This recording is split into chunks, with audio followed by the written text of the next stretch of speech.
Hello જાગૃત આવાજમાં તમારું સ્વાગત છે. મારું નામ છે ચિંતન અખાણી. આજે આપણે ધોરણ 10 માં ગણિતની અંદર ગુજરાતી મીડિયમમાં નવું ચેપ્ટર સ્ટાર્ટ કરવા જઈ રહ્યા છીએ. યસ, ન્યૂ ચેપ્ટરનું નામ છે સમાંતર શ્રેણી, ચેપ્ટર નંબર 5. સમાંતર શ્રેણી બહુ જ ઇમ્પોર્ટન્ટ ચેપ્ટર. સમાંતર શ્રેણી જે છે ને બેટા, વેરી વેરી ઇમ્પોર્ટન્ટ ચેપ્ટર. કેમ કે આનું વેટેજ, તમે તમારું બેઝિક મેથ્સ હોય કે સ્ટેન્ડર્ડ મેથ્સ હોય તો એના માટે આનું વેટેજ ઘણું બધું વધારે છે. એટલે એક ટોપિક ધ્યાનથી તમે લોકો સમજી લેજો, જેના કારણે તમને લોકોને વાંધો ના આવે. આગળના ચેપ્ટર જોવાના બાકી હોય તો આપણે ઇંગ્લિશ મીડિયમ અને ગુજરાતી મીડિયમ બંને માટે પ્લેલિસ્ટ લિંક બનાવેલી છે, ડિસ્ક્રિપ્શન બોક્સમાં અવેલેબલ છે. અમારી સાથે વોટ્સએપ ગ્રુપમાં જોડાવવું હોય તો ડિસ્ક્રિપ્શન બોક્સમાં એની પણ લિંક છે. એની પર તમે જોડાઈ શકો છો. વોટ્સએપ પર મેસેજ કરી શકો છો લિંક ઉપર ક્લિક કરીને કે સર અમને ધોરણ 10 ના વોટ્સએપ ગ્રુપમાં જોઈન કરો, તો અમારી ટીમ તમને લોકોને 100% જોઈન કરશે. ઓકે, ચલો તો આપણે વાત કરીએ આ સમાંતર શ્રેણી. શું છે શ્રેણી?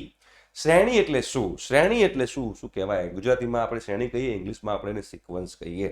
પણ તમને એક સિમ્પલ એક્ઝામ્પલ આપું કે અહીંયા આગળ ધારો કે અહીંયા આગળ લાઇટ બિલ માટે બધા માણસો ઊભા હોય. આ માણસો ઊભા હોય તો આને શું કહેવાય? લાઈનમાં ઊભા છે એવું કહેવાય કે ના કહેવાય? ધારો કે એક માણસ અહીંયા ઊભો છે, એક માણસ અહીંયા ઊભો છે, એક માણસ અહીંયા ઊભો છે, એક માણસ અહીંયા ઊભો છે, અહીંયા આગળ લાઇટ બિલ ભરાતું હોય તો આ એક શ્રેણી છે. આ માણસોની શ્રેણી છે. એ નંબરની પણ શ્રેણી હોઈ શકે. કેવી રીતે હોઈ શકે અને એ કેવી છે શ્રેણી, શું છે, એ બધું તમને અહીંયા આગળ સમજાવું, જેના કારણે તમને લોકોને આઈડિયા આવશે અને તમને લોકોને તમારા કન્સેપ્ટ જે છે એ ક્લિયર થશે અને કેમ એની ઇમ્પોર્ટન્સ છે એ પણ તમને ખબર પડશે. જો ફોર એક્ઝામ્પલ, દાખલા તરીકે હું નંબર 1 લખું છું, અહીંયા હું 2 લખું છું, અહીંયા હું 3 લખું છું, અહીંયા હું 4 લખું છું, અહીંયા હું 5 લખું છું. પછી તમને હું પૂછું કે બોલો બેટા આના પછી કયો નંબર આવશે, તો તમને ખબર પડી જશે કે સાહેબ 6 જ આવે ને. સાચી વાત છે, 6 જ આવે. અને એના પછી કયો નંબર આવે તો તમે કહેશો કે સાહેબ 7 આવે ને, તો આપણે 7 આવે. સાચી વાત છે. તો એવી રીતે તમે લોકોને ખબર પડી ગઈ. કેમ તમને ખબર પડી ગઈ? કેમ કે આમાં હું એક ઉમેરતો જઉં છું. એટલે એક બાય એક ઉમેરતો ગયો. તમને લોકોને ખબર પડી ગઈ કે યાર સરસ વાત છે સાહેબની, આના પછી 6 જ આવવું જોઈએ, રાઈટ?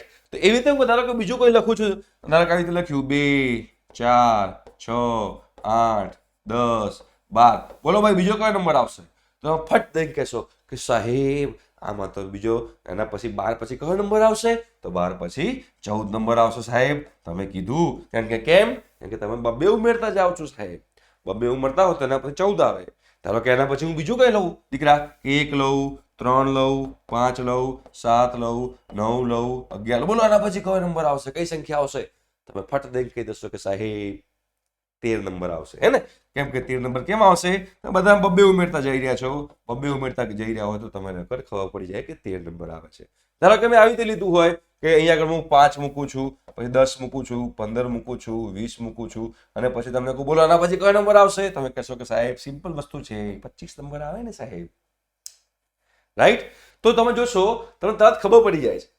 તમને લોકોને તરત ખબર પડી જાય છે કે ભાઈ આ યસ 7, બરોબર. 1 2 3 4 5 6 તો 7 આવ્યું. 2 4 6 8 10 12 તો ભાઈ 14 આવ્યું. 1 3 5 7 9 11 તો પછી 13 આવ્યું. 5 10 15 20 તો પછી 25 આવ્યું. એ તો તમને બધાને ખબર પડી ગઈ ને બેટા? અને આ બધી તો તમને ખબર પડી જાય છે. કેમ તમને ખબર પડી જાય છે? કેમ કે આ દરેક વ્યક્તિ, દરેક શ્રેણી, આ શ્રેણી છે. પછી આ શ્રેણી છે. બીજી પણ શ્રેણી કહી શકાય. ધારો કે અહીંયા આગળ લખું છું 2 4 8 16. બોલો એના પછી કયો નંબર આવશે? તમે શું કહેશો? 2 દુ 4 છે, 4 દુ 8 છે, 8 દુ 16 છે, તો 16 દુ 32 છે. લો ખબર પડે? 32 પછી શું આવશે? 64 આવશે. આવું પણ હોઈ શકે કે પહેલો નંબર 1 મૂક્યો છે, પછી હું 4 મૂકું છું, પછી 9 મૂકું છું, 16 મૂકું છું, પછી કયો નંબર આવશે? પછી કઈ સંખ્યા આવશે? જો મગજ દોડો ખબર પડે. આ કોનો વર્ગ છે? આ 1 નો વર્ગ છે. 4 જે છે 2 નો વર્ગ છે.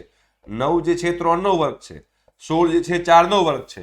તો હવે કોનો વર્ગ આવશે? 5 નો વર્ગ, એટલે કે 25 આવશે. તો જો આ પણ એક પ્રકારનો ગુણધર્મ છે, આમાં પણ એક પ્રકારનો ગુણધર્મ છે, અને આ બધામાં પણ એક પ્રકારનો ગુણધર્મ છે. તમે જુઓ દરેક શ્રેણી, આ બધી શ્રેણી છે, પણ દરેક શ્રેણીનો અલગ ગુણધર્મ છે. આનો ગુણધર્મ શું છે? બધામાં એક ઉમેરતા જઈએ છે. આનો ગુણધર્મ શું છે? બધા બબ્બે ઉમેરતા જઈએ છે. આનો ગુણધર્મ શું છે? આમાં દરેકમાં બબ્બે ઉમેરતા જઈએ છે. આમાં 5 ઉમેરતા જઈએ છે. આમાં ડબલ કરતા જઈએ છે. જો 2 દુ 4 4 દુ 8 બમણા કરતા જઈએ છે. 2 દુ 4 4 દુ 8 8 દુ 16 32 64. આનો ગુણધર્મ શું છે? કે જે પ્રાકૃતિક સંખ્યા ગણ છે એના વર્ગો છે. જો 1નો વર્ગ, 2નો વર્ગ, 3નો વર્ગ, 4નો વર્ગ, 5નો વર્ગ. તો હવે અહીંયા કયો આવશે? 6નો વર્ગ, 36, રાઈટ?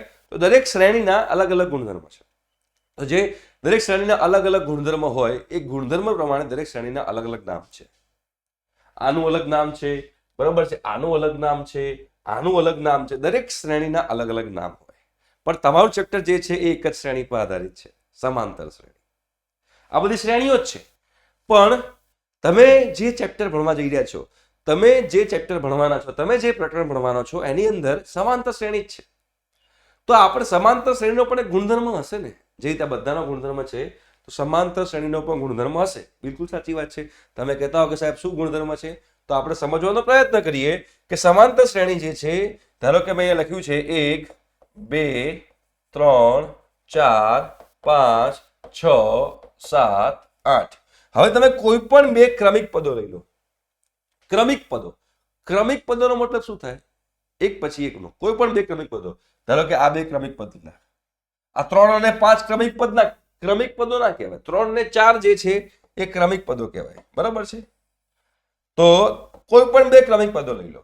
ધારો કે 5 અને 6, બરાબર? ધારો કે 6 અને 7 લીધા. કોઈ પણ બે ક્રમિક પદો લો અને કોઈ પણ બે ક્રમિક પદો લીધા પછી એ પદોનો તફાવત કરો. જો 2 - 1 કેટલા થાય? 1. અહીંયા આગળ જો 6 - 5 કેટલા થશે? 1. અહીંયા જો 7 - 6 કેટલા થાય? 1. કોઈ પણ બે ક્રમિક પદોનો તફાવત લો તો બધાનો કોઈ પણ બે ક્રમિક પદોનો તફાવત જે લો છો એ સરખો જ આવે છે.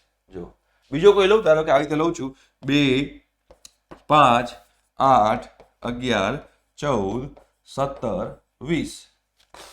જો કોઈ પણ બે ક્રમિક પદો લઈ લો બેટા, કોઈ પણ બે ક્રમિક પદો. ધારો કે આ બે લીધા, આ બે લીધા, આ બે લીધા, આ બે લીધા. આ બેનો તફાવત કરો. 5 - 2 3 થાય. 11 - 8 3 થાય.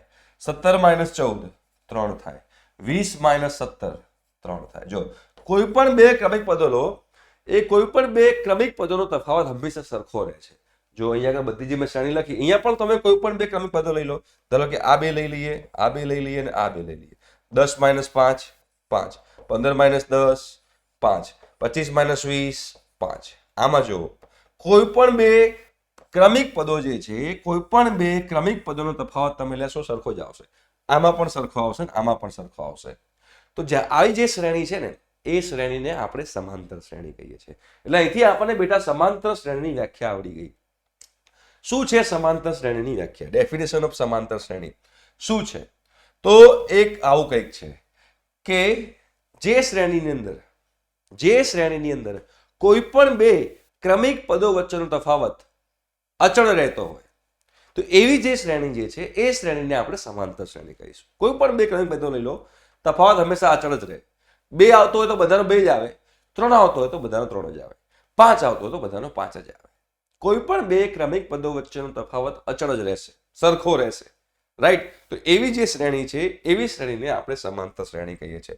તો અહીંયા આગળ હું એ જે છે એ જે તફાવત જે છે એ તફાવત ધન પણ હોઈ શકે, તફાવત ઋણ પણ હોઈ શકે. તમે દાખલા તરીકે આપું જુઓ.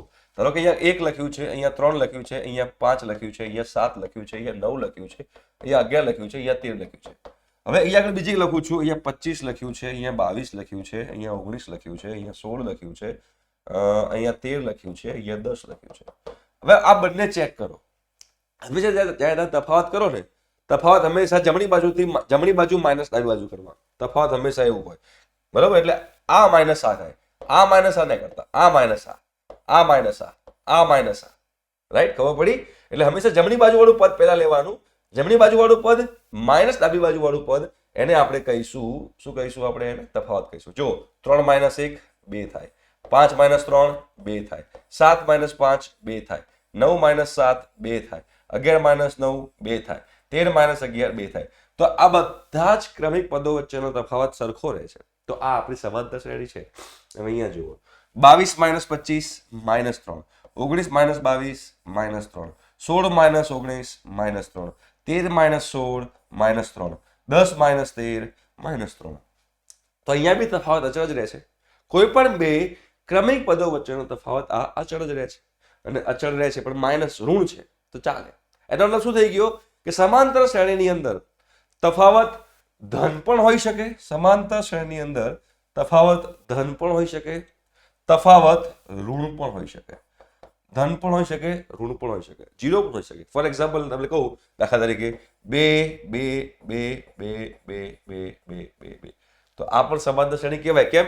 2 - 2 0, 2 - 2 0, 2 - 2 0, 2 - 2 0, 2 - 2 0. તો અહીંયા પણ તમારો જે બે ક્રમિક પદો વચ્ચેનો તફાવત જે છે 0 રહે છે. તો આ એટલે અચળ જ રહે છે. કોઈ પણ બે ક્રમિક પદો વચ્ચેનો તફાવત અચળ રહ્યો છે. તો આ પણ સમાંતર શ્રેણી છે, આ પણ સમાંતર શ્રેણી છે, અને આ પણ સમાંતર શ્રેણી છે. તેનો મતલબ એમ થયો કે આપણને અહીંથી સમાંતર શ્રેણીની વ્યાખ્યા આવડી ગઈ. સમાંતર શ્રેણીની વ્યાખ્યા એટલે શું? એવી શ્રેણી કે જેના જેટલા પદો છે એમાં બધા જ ક્રમિક પદો વચ્ચેનો તફાવત. ક્રમિક શબ્દ બહુ અગત્યનો છે. ક્રમિક શબ્દ નહીં ભૂલવાનો. કોઈ પણ બે ક્રમિક પદો લઈ લો અને એ ક્રમિક પદો વચ્ચેનો તફાવત લો તો બધાનો સરખો જ આવે. એવી જે શ્રેણી છે એવી શ્રેણીને આપણે સમાંતર શ્રેણી કહીએ છીએ. અને સમાંતર શ્રેણીમાં જે તફાવત જે છે એ ધન પણ હોઈ શકે, ઋણ પણ હોઈ શકે, અને જીરો પણ હોઈ શકે. તમને હોમવર્ક આપું છું, તમારા લોકો કમેન્ટ કરવાની છે કે નીચેનામાંથી કઈ સમાંતર શ્રેણી છે અને કઈ સમાંતર શ્રેણી નથી. બરોબર છે? ધારો કે પહેલું લખું છું 1 5 9 15 19 23. આ સમાંતર શ્રેણી છે કે નહીં તમારે મને કહેવાનું છે. 1 4 7 10 13. બરાબર છે? અહીંયા આગળ 15 12 9 6 3 0 -3 આ રીતે ચાલ્યા કરે છે. બરાબર? ઓકે. ચોથું જે છે 1 2 4 8 16 32 64. એક આ છે. અને પાંચમી છે 15 12 9 5 2 -1 -4. એક આ છે. આમાંથી કઈ સમાંતર શ્રેણી છે અને કઈ સમાંતર શ્રેણી નથી એ તમારા લોકોએ કમેન્ટ બોક્સમાં કમેન્ટ કરવાનું છે. ઠીક છે? આઈ હોપ સો કે તમને આ જે લેક્ચર લીધું એ લેક્ચરમાં તમને લોકોને ખબર પડી ગઈ હશે કે સમાંતર શ્રેણી કોને કહેવાય અને એમાં તફાવત શું છે. તફાવત ધન પણ હોઈ શકે, તફાવત ઋણ પણ હોઈ શકે, અને તફાવત જે છે એ 0 પણ હોઈ શકે. અને આ તમારું હોમવર્ક છે. ભૂલતા નહીં કમેન્ટ બોક્સમાં કમેન્ટ કરવાનું. ઠીક છે? Thank you so much. By.